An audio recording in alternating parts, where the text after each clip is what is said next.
Hello, guys, Jakob here, and welcome to another episode of Automated Seller Podcast. Today, I have a special guest, Ryan King from BlueRyse. Ryan, can you introduce yourself to the audience and tell a little bit more about BlueRyse? Absolutely, Jacob. Glad to be on here with you. Thanks for having us on. I'm the co-founder and CEO of BlueRyse. What we are is a full managed service agency focused on Walmart.com. We've been operating almost 3 years now, kind of publicly.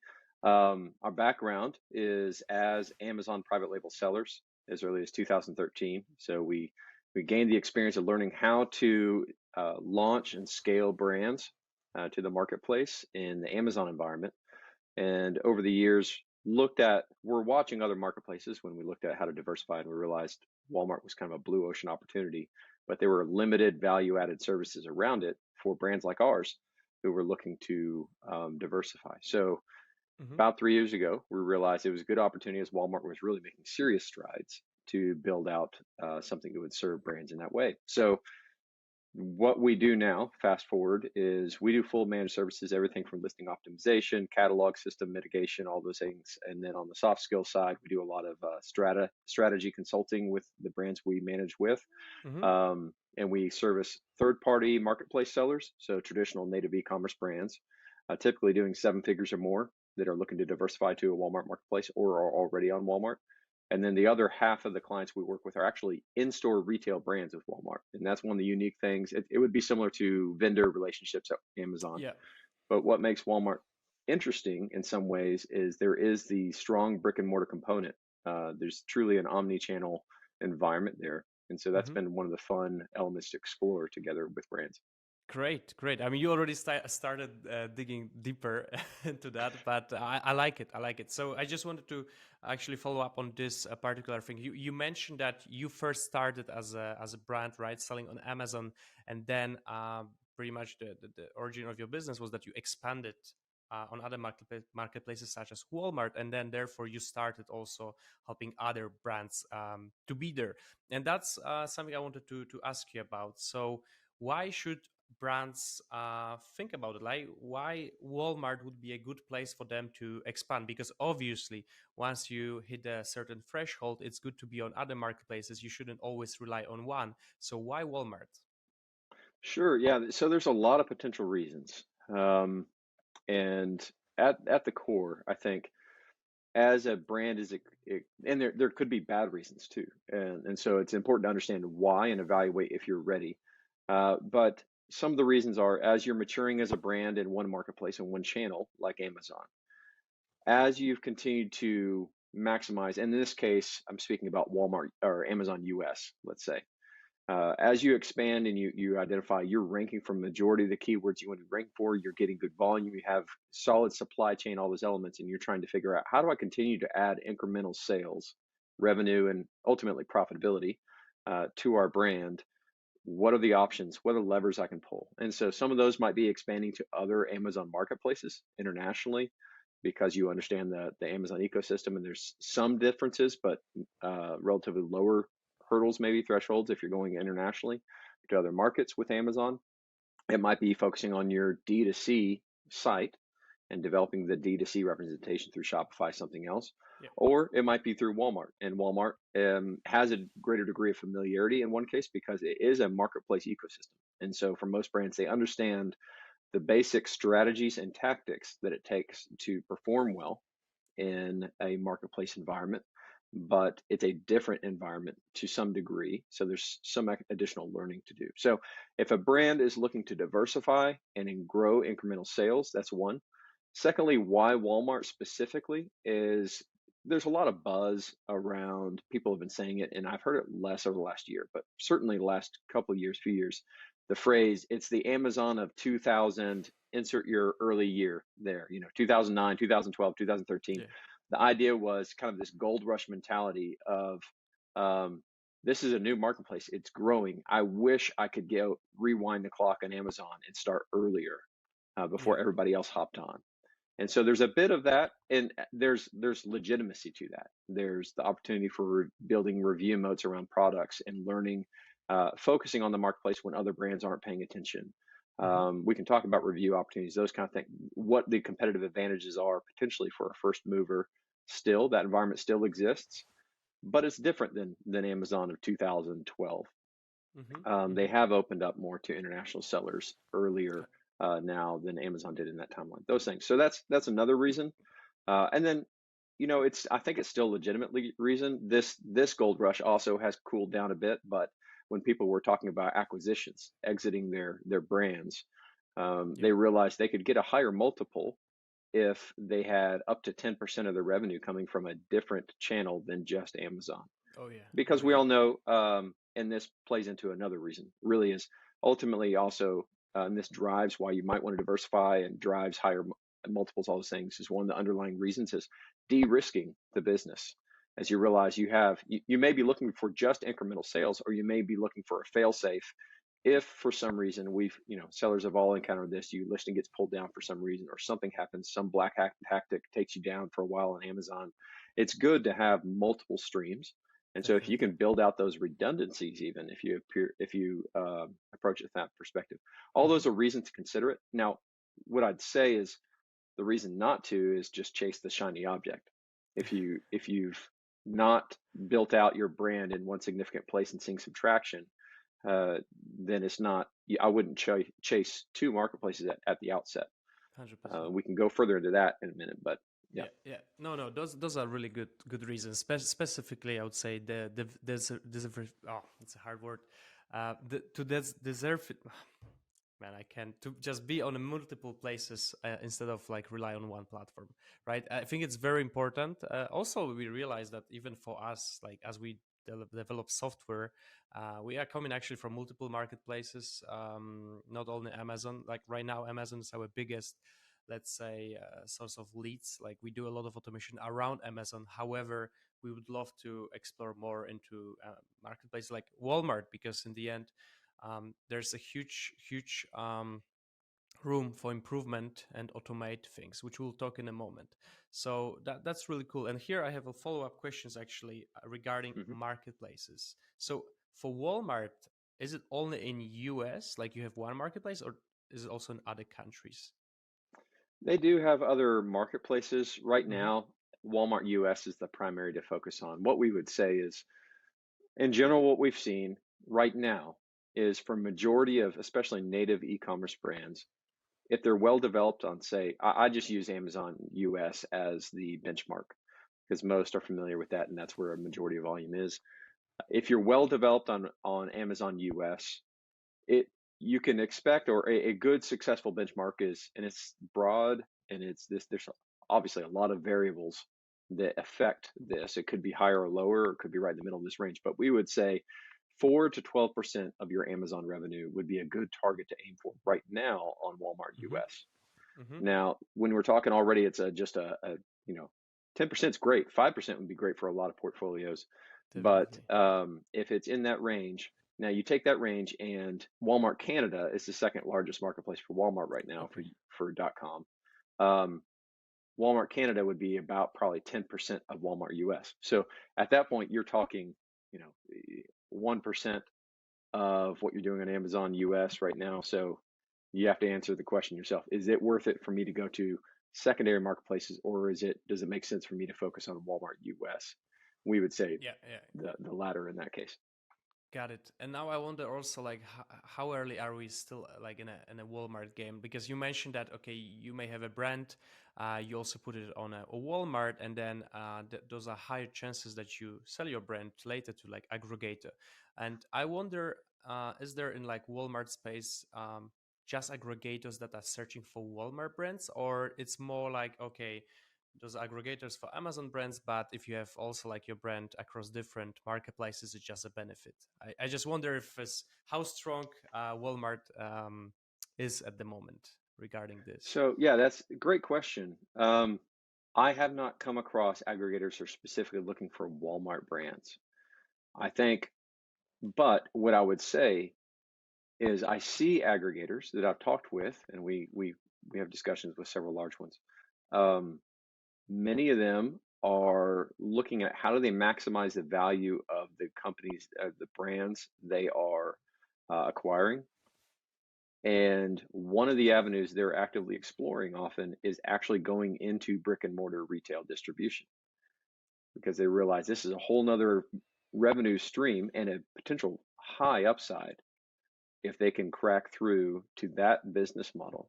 And Yeah. the appealing thing about getting a brand into Walmart.com and proving out volumes is you can have an introduction to Walmart retail buyers to complete that loop. So that's one reason I think aggregators are interested. Now, Walmart's not the only brick and mortar. It all depends on the product. If your product is a fit and your brand is a fit, that's one thing that is appealing possibly to those who might want to buy your product, buy your brand.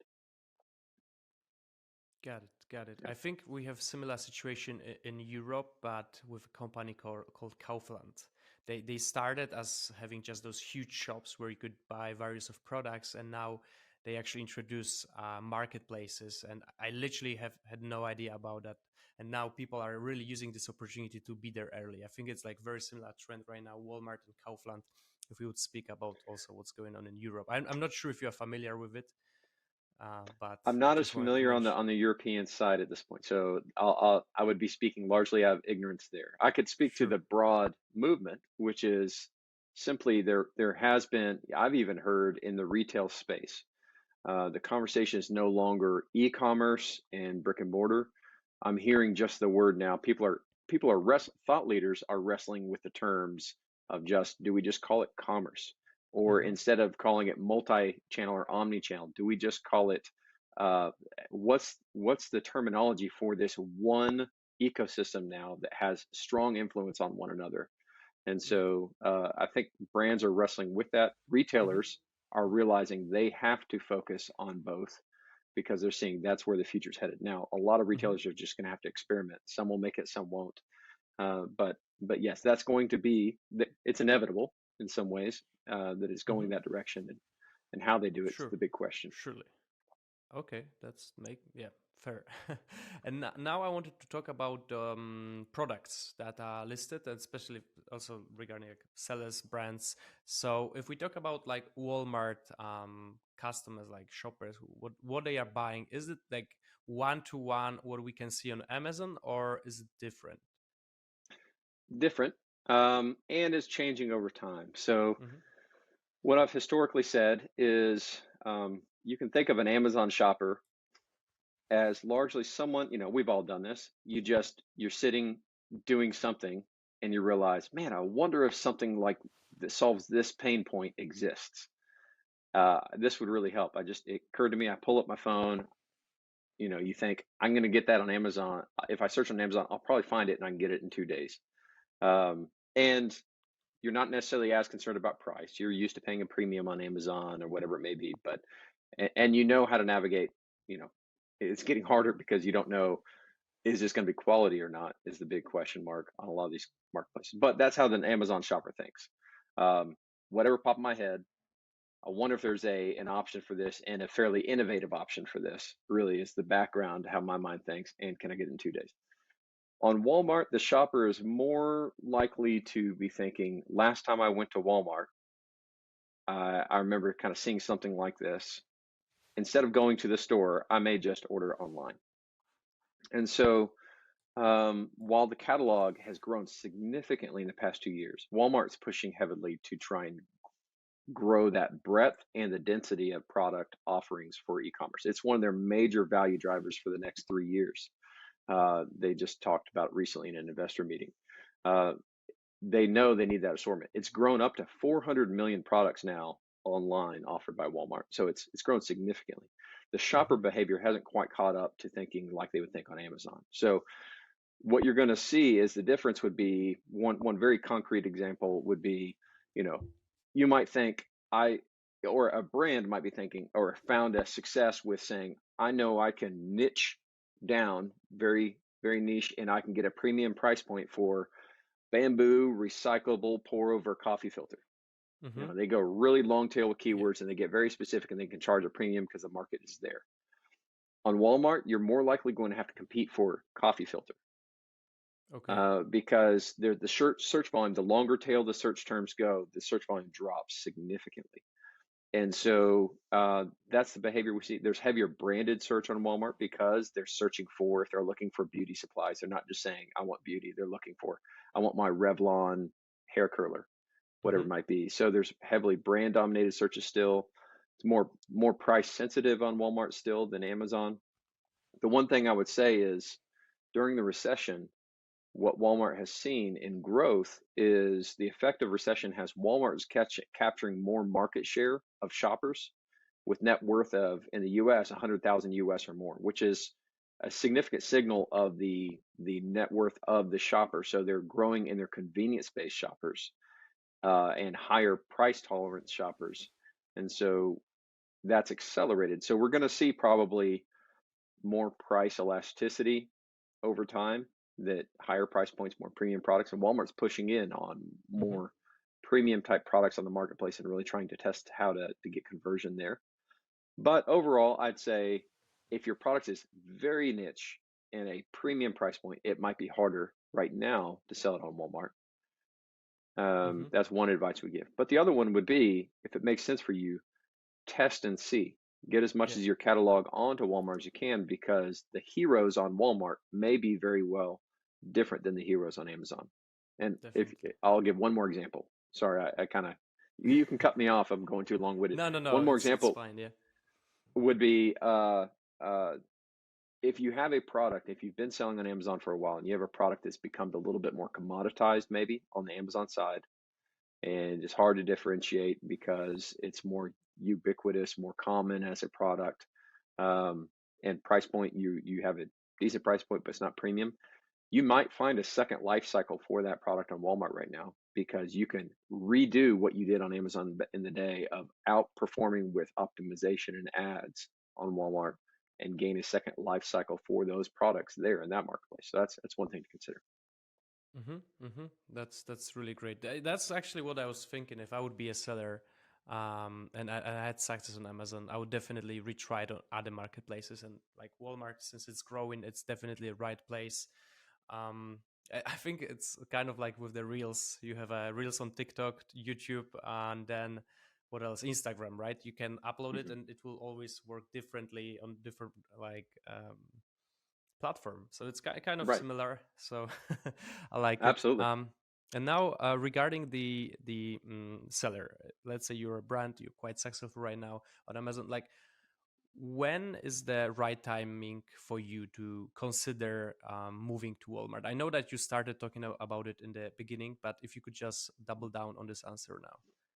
Yeah, so I'd say, for most brands, you need to at least have 6 months to a year of history as a seller. So Walmart's not a place right now to launch out as a business. Mhm. Walmart, to even gain acceptance onto the platform, you have to have sales history, Sorry, I'll success. introduce here because I also had this question before. I just forgot Sure. about it. So you said that it's better to I mean, yeah, you need to have the sales history, so it means that there's no really a seller who started on Walmart and went from Walmart to other marketplace. It's always that you would more expand to Walmart. Right. So, Walmart wants to encourage sellers to come to the platform, but they also need to control, make sure there's not bad actors coming to the platform. There's a longer history there. But to do that, what they're looking for is previous demonstrated sales history. And so they've lowered the requirements, made it easier to get onto Walmart these days, and they've opened up more for international sellers. But excuse me, but the reality is you still need to have some proven sales history. I would say at least 6 months, ideally a year, be doing at least six figures. We would say it probably doesn't make sense to start looking there unless you're doing 7 figures or more from a brand standpoint, because that's maybe a signal you haven't fully optimized the current channel you're on.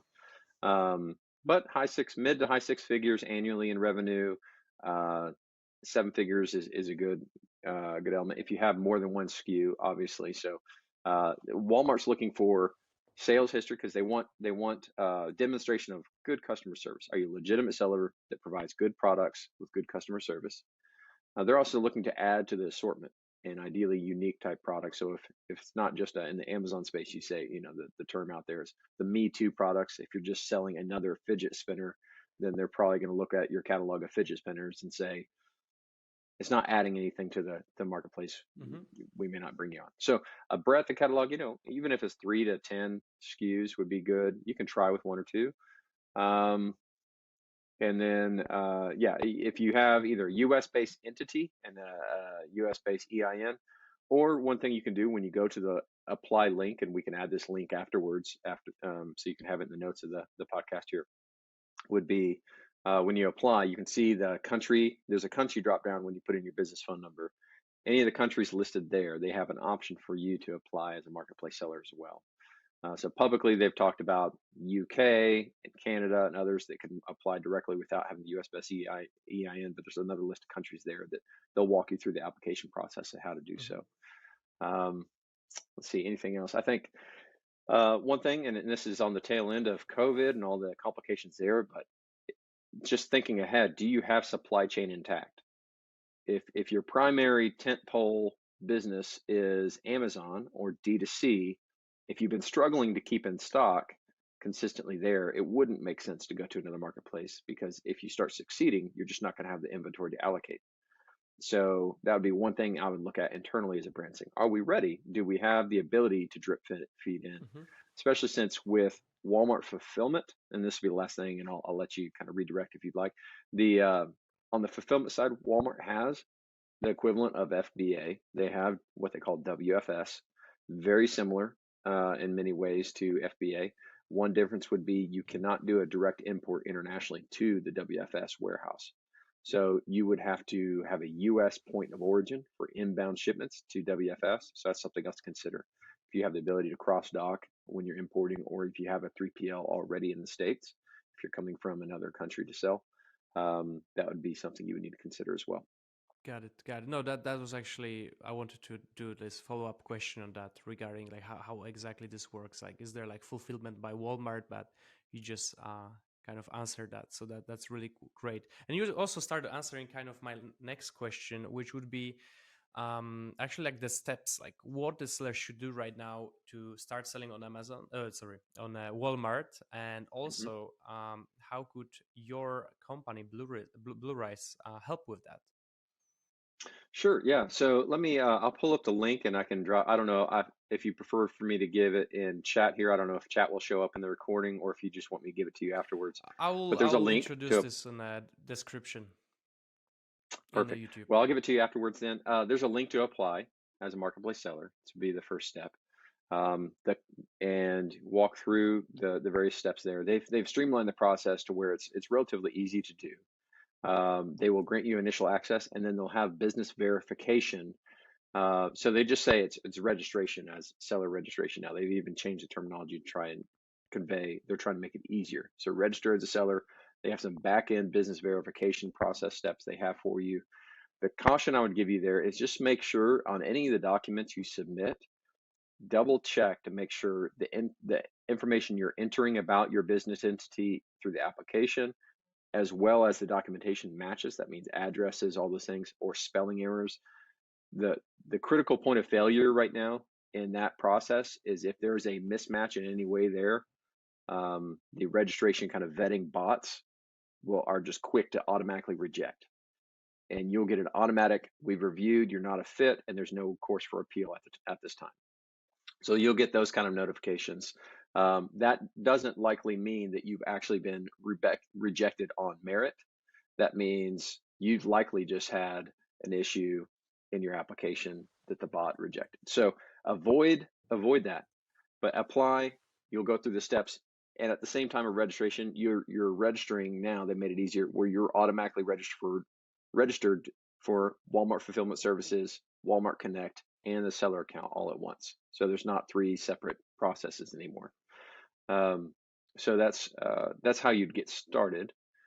And then you need to optimize your product listings differently than you have them on Amazon or other channels according to what Walmart's asking for.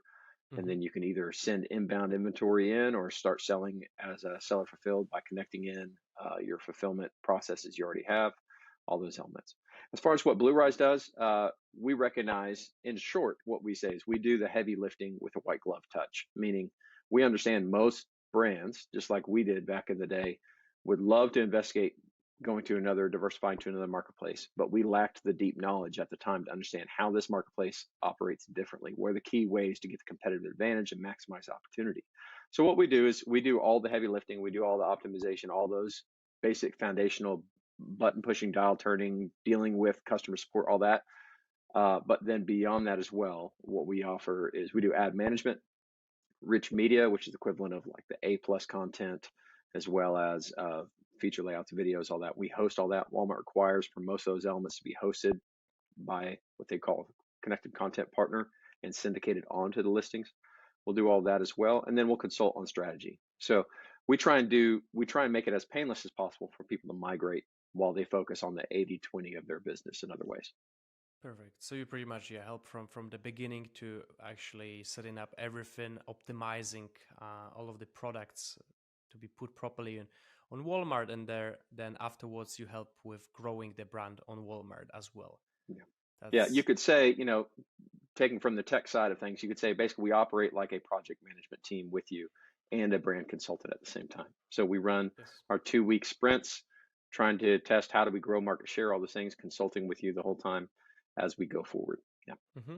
I got it. And now let's talk about actually a software part. This is because this might be also useful for people who consider just trying the Walmart by them own, Mhm. maybe before they decide to like reach out to and help like your company. I wonder for like listing optimization, like also putting the listing there. Do you use any products? Because I know that that's definitely a huge problem for brands. I mean, once you have, for example, I don't know, thousands of ASINs on Amazon, and you would have to do all of that manually, this can take a lot of time. And I wonder, how do you approach this?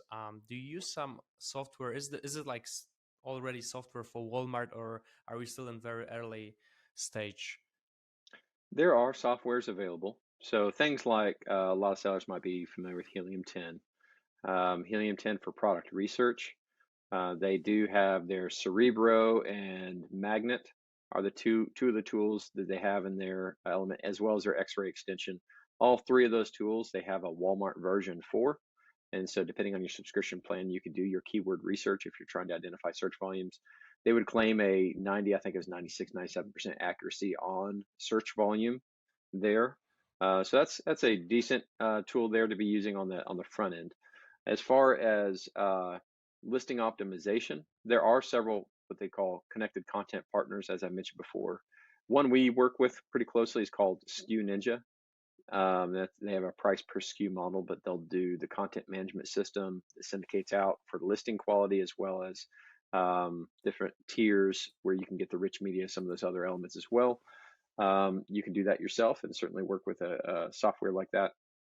There's other ones, there's in bulk, there's ones like Ezedia, I think is now called Optimize, where you can do it in bulk and they'll do kind of more of an AI based listing setup, those elements in mass.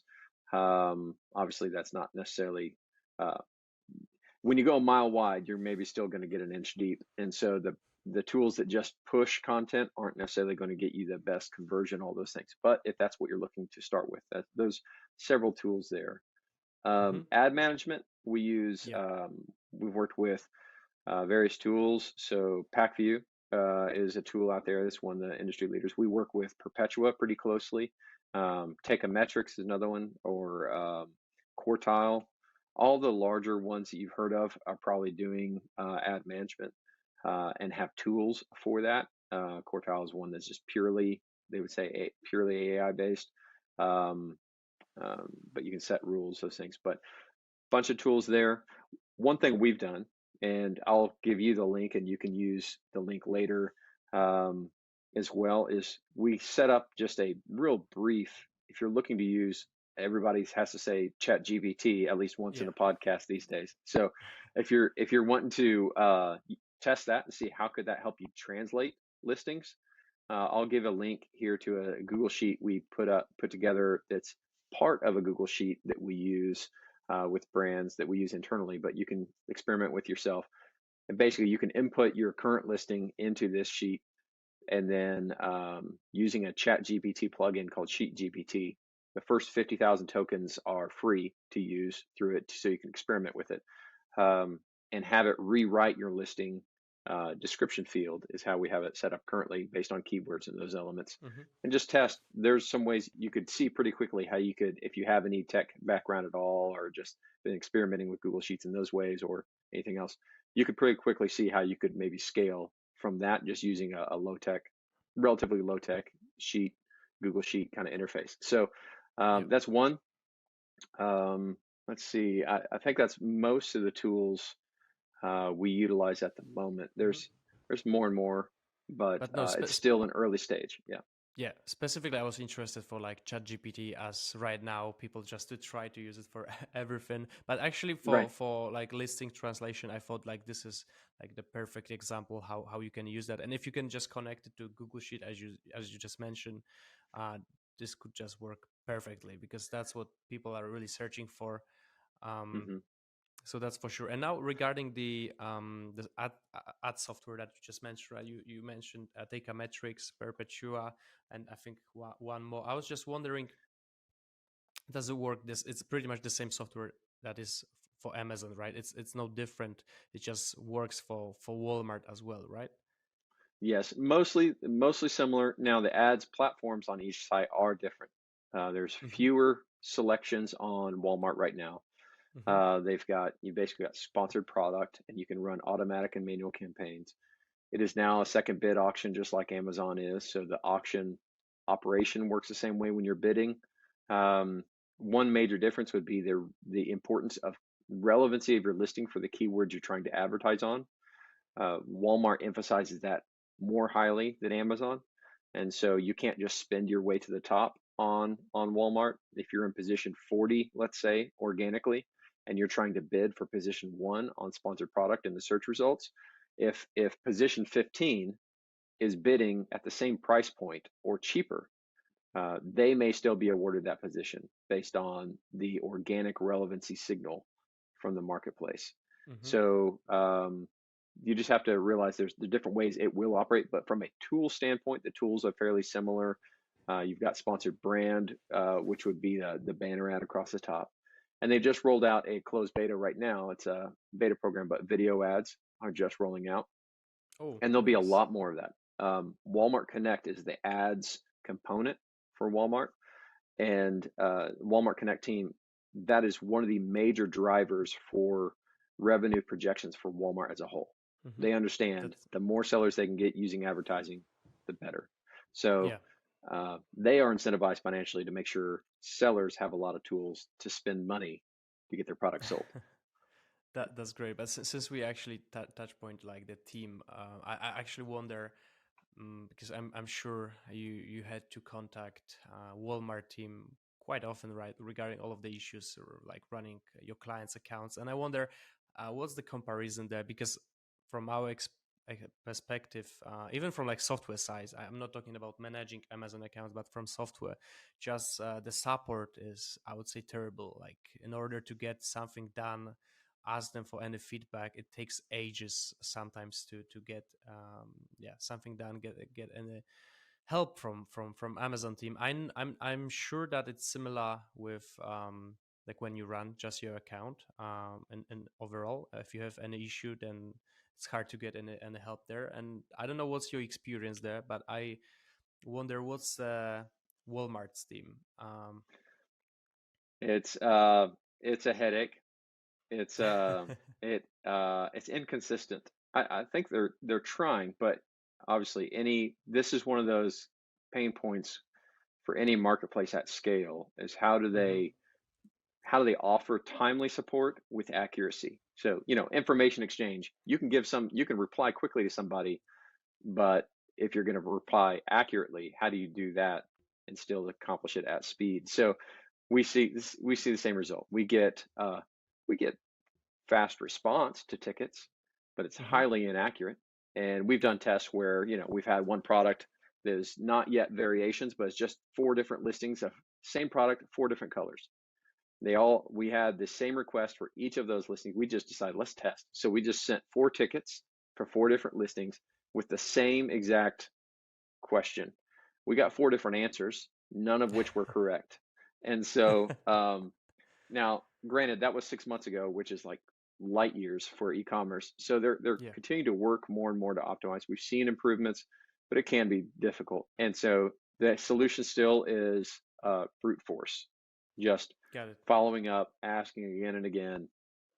Um, Whoever cracks that one of the tools we're looking to build actually is taking all our learnings from support and style guides and everything else, Walmart knowledge, those kind of elements, and building our own internal customer support, so to speak, that'll give us answers faster or templatize the requests Oh, that's really more nice. streamlined. Yeah, I've seen similar actually use cases right now, like not so use cases, but ideas, especially right now when you can just connect to ChatGPT and use its API and kind of train it with a data set, which in this case would be like all of the information from Walmart, right? Or if you're a seller, you could train it with all of the information about your products, and then therefore, yeah, you just kind of substitute the customer support. So yeah, right. there's plenty of ideas right now that I see in a AI field, but that's for definitely another podcast.